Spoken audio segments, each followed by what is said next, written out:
বন্ধুরা, চুল ঘন লম্বা কালো করে যদি নিতে চাও তাহলে আজকে এই রেমেডিটা অবশ্যই তোমরা ব্যবহার করে দেখবে।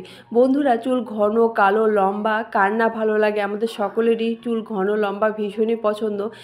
কিন্তু চুল ঝরা পড়ার কারণে মাথায় পুরো টাক পড়ে যায়, অথবা খুব কম বয়সে দেখবে অনেকের পুরো চুল সাদা পাকা হয়ে যায়। সেই সাদা পাকা চুলগুলো কিন্তু আজকের এই উপায়টি ব্যবহার করলে দেখবে চুল পুরো কালো করে দিবে। আমাদের লাইফস্টাইল অথবা পলিউশন বা খুশকির কারণেও কিন্তু চুল পুরো ঝরা পড়া স্টার্ট হয়ে যায়, মাথায় পুরো টাক পড়ে যায়, চুল পুরো সাদা হয়ে যায়। সেগুলো কিন্তু আজকের এই উপায়টি তোমরা যদি করে দেখো তাহলে কিন্তু ঠিক করে দিবে। শ্যাম্পু আমরা তো রোজই ব্যবহার করি, কিন্তু শুধু শ্যাম্পু করলেই কিন্তু হেয়ার গ্রোথ হয় না। তার সঙ্গে আমাদের কিছু জিনিস মিশিয়ে যদি আমরা ঘরেই শ্যাম্পু তৈরি করে ব্যবহার করি, দেখবে হেয়ার এত ভালো গ্রোথ হয়ে গেছে বেশ কিছু দিনের মধ্যে। মাত্র সপ্তাহে 2 দিন এই উপায়টি করে দেখো। শ্যাম্পু সঙ্গে মাত্র এই কটা জিনিস মিশিয়ে লাগিয়ে দেখো।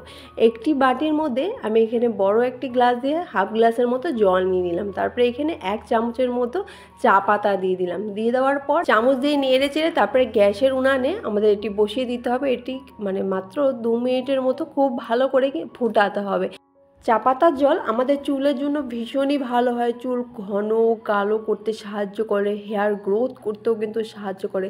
এইভাবে দেখো খুব ভালো করে মিডিয়াম ফ্লেমে কিন্তু ফুটিয়ে নিতে হবে। যতক্ষণ না পর্যন্ত কালারটা পুরো চেঞ্জ হয়ে যাচ্ছে ততক্ষণ পর্যন্ত এটাকে কিন্তু ফুটিয়ে নিতে হবে।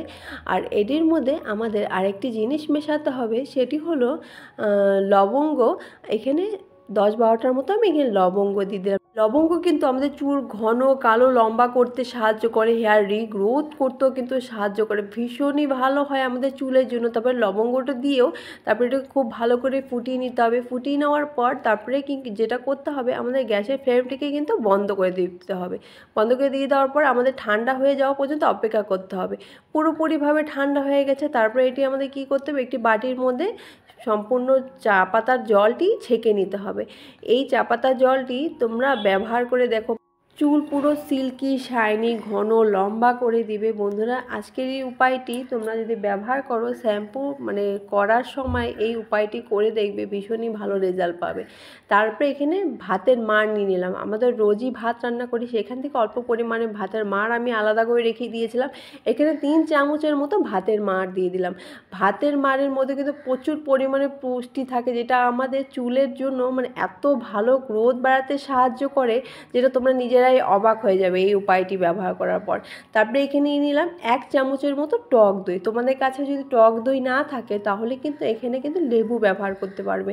টক দই ব্যবহার করলে আমাদের চুলের গোড়ায় খুশকি হয়ে যায় বা কোনো রকম ধরনের ইনফেকশন থাকলে সেগুলো কিন্তু কমিয়ে দেয় টক দই অথবা লেবু। আর চুল কিন্তু পুরো সিল্কি করতে ভীষণই সাহায্য করে, পুরো একদম শাইনি হয়ে যায়, এত ভালো হয় টক দই আমাদের চুলের জন্য।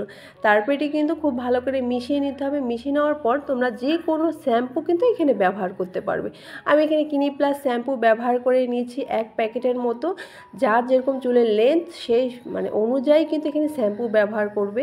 2 প্যাকেট 3 প্যাকেট, আর এখানে যে কোনো শ্যাম্পুই কিন্তু তোমরা ব্যবহার করতে পারবে, কোনো রকম সমস্যা নেই। তারপরে খুব ভালো করে কিন্তু এটি কিন্তু মিশিয়ে নিতে হবে। শ্যাম্পুটা দেওয়ার পর একটু ফেনা ফেনা বের হচ্ছে, এটি আমাদের পুরোপুরিভাবে তৈরি হয়ে গেছে মাথায় ব্যবহার করার জন্য। দেখো কালারটা পুরোপুরিভাবে চেঞ্জ হয়ে গেছে। এটা আমাদের দই, ভাতের মাড় আর চা পাতার জল 3টি মিশিয়ে নেওয়ার পর দেখো কালারটা পুরো চেঞ্জ হয়ে গেছে। আর এটি কিন্তু খুব ভালো করে কিন্তু মিশিয়ে নিতে হবে। যেহেতু দইটা আছে, দইটা কিন্তু একটু মিশতে একটু সময় লাগে, সেই কারণে খুব ভালো করে মিশিয়ে নিতে হবে। এটি যখন আমরা চুলে ব্যবহার করব, চুলে কিন্তু জল দেওয়া যাবে না। জল না দিয়ে এই শ্যাম্পুটা সবার প্রথমে সম্পূর্ণ মাথায় লাগিয়ে নিতে হবে। খুব ভালো করে চুলের গোড়ার থেকে আগা পর্যন্ত খুব ভালো করে লাগিয়ে নিতে হবে। লাগিয়ে নেওয়ার পর আঙ্গুলের সাহায্যে কিন্তু এভাবে মাসাজ করতে হবে। আমাদের চুলের গোড়ায় যাতে সমস্ত রকমের নোংরা ময়লা যদি থাকে সেগুলো তুলে দিবে, বা কোনো রকম ইনফেকশন থাকলে, চুলকানি থাকলে অথবা খুশকি থাকলে সেগুলো যাতে তুলে মুছে দেয়, ভীষণই ভালো হবে। এইভাবে ঠিক আঙুলের সাহায্যে খুব ভালো করে কিন্তু সবার প্রথমে এভাবে মাসাজ করে কিন্তু লাগাতে হবে। তারপরে এভাবে 2 মিনিটের মতো মাসাজ করে নেওয়ার পর তারপরে এটা আমাদের কী করতে হবে, নর্মাল জল দিয়ে খুব ভালো করে কিন্তু মাথা ধুয়ে নিতে হবে।